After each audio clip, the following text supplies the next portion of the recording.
Hi, how's it in the name of Christ? It's Garabo. It's your girl Crank K, whatever. So, I'm very sad.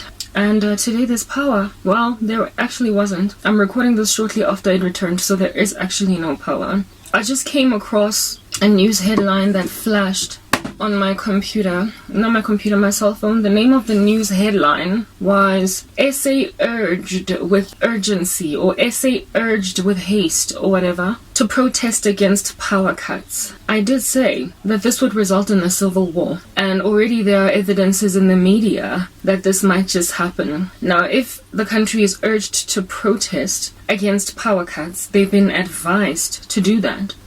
Who exactly is gonna protest against power cuts? You guys must understand that the lowly in this country, the poor, that live in neighborhoods where they've been unfairly just taking away their power, they've been protesting against the fact that there's no electricity, because in their villages or their townships or where they find themselves, the power does not only go off for several hours a day, it goes off for several days in a row, if not weeks. And they've been protesting and nothing sufficed. So if then the whole of South Africa is being urged to protest against power cuts, who, if at all they heed this petition, is going to be protesting? They are of course calling the middle class to protest, because the guys in the higher echelons of this country aren't struggling with any such issue unless they live in the same neighborhoods as what they consider to be mediocre people. I did highlight not so long ago that my sister, who lives in Sandton, knows no such issue,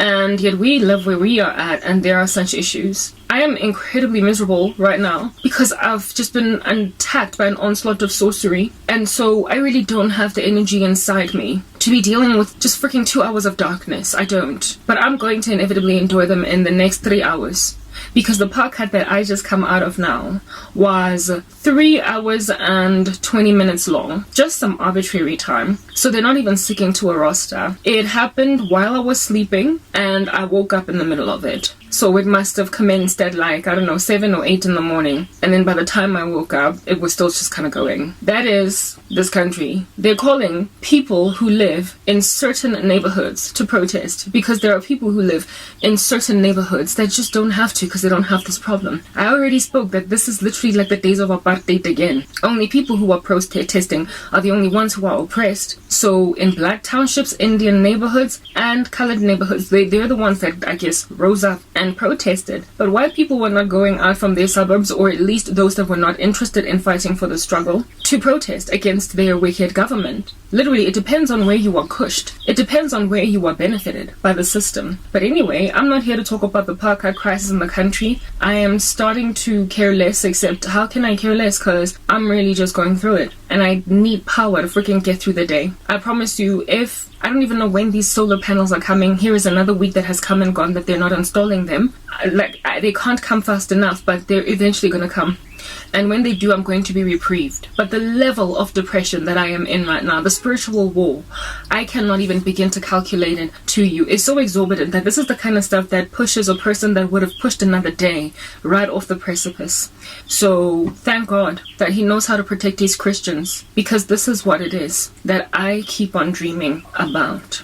Before I enter into the explanations of my dream, I want to read from 1 Timothy 5:8, that you might understand how naive the human race of people on the ground are to imagine that they can just live dilly-dallying around on the earth in whatever moral turpitude they want to live in. Do you understand? And then just get away with it. Religion exists on the earth, not for the sake of regulating mankind, because there's nothing at all under heaven that is right that we can do. All these religions all over the show that are not real have been innovated precisely because there is a thorough comprehension in the heart and the core of man that God does exist. It's just that many people don't know exactly who he is, where he is found, what is the way to him.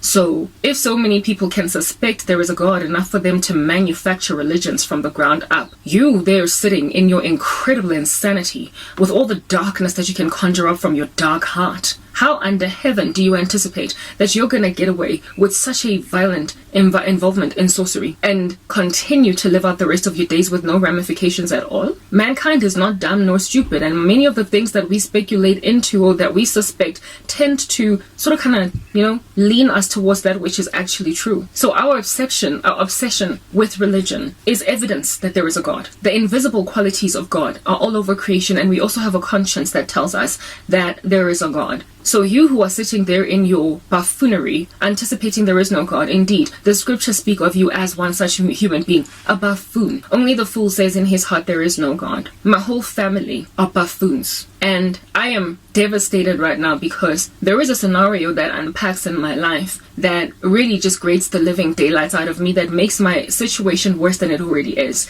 And it's been happening on a loop for years, and I can't scrape it off my skin fast enough. It is literally like the leprosy on me. Nobody wants to feel replaced with another human being like you're nobody. Literally, like your underwear tears and so you go to the store and you buy a new panty. That is what it is that my own family has done with me. They have treated me like clothing, garments that have worn out, and so they have to replace them with new ones. They have literally replaced me with other human beings and have left me to languish at the back here, hoping that their existential crises that they're sitting in are going to be gazed upon by God with no response.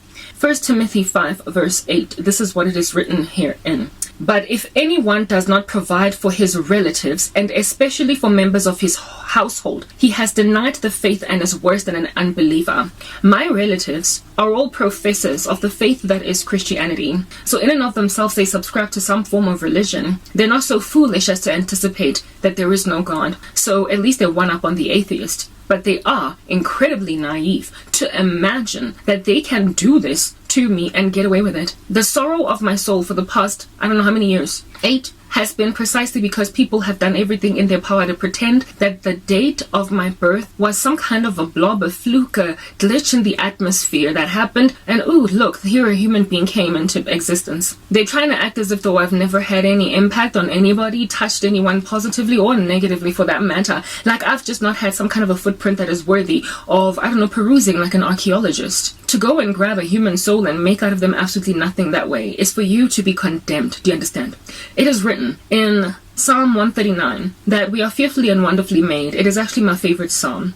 The Lord fashioned us from our parents' wombs, and from the very beginning of time, He predestinated us to have certain lives, to walk in certain footsteps, to guard our ways as human beings entirely. He knows every last day before it happens, Alpha and Omega, beginning and the end. In the Lord's word in the book of Jeremiah, God speaks of Jeremiah as one that was called and fashioned and predestinated, I suppose, from his mama's womb. The Lord is very careful for every lost soul, to a point where He will speak that way about just one baby. That is why this world is obsessed, addicted at present with abortions. They are like my family. They think they can just neutralize the existence of a soul, a life, and just replace it with another one. Like a woman who has an abortion because she's not ready to have a baby. In other words, she's implying that one day she will be ready to have a baby, so the one that she's getting rid of in her stomach, she'll just replace it with one that she wants to keep. So the one that has been massacred is disregarded as a human being entirely. He or she is a garment that the said mother and father have decided to just toss. And tomorrow they will buy a new one because guess what? They're a torn panty. Well, I've been a torn panty for 8 years. And the Lord God Almighty says of me that I've been predestinated, called from eternity past, yet I'm being treated like a torn panty. Well, this is what it is that the Lord has to say to my entire relatives. You have not provided for Karabo, and especially those of you who are immediate to her. So the mother,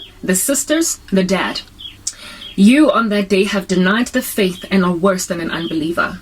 My mom just loves to go to church, hopping up and down like a kangaroo in there. And yet, she has a daughter that she has completely disregarded. Guess what? She also has got children that belong to other human beings out there that she has treated much better than me in the past 8 years. And she thinks that her church activity is going to get her into heaven. All the best. Next part.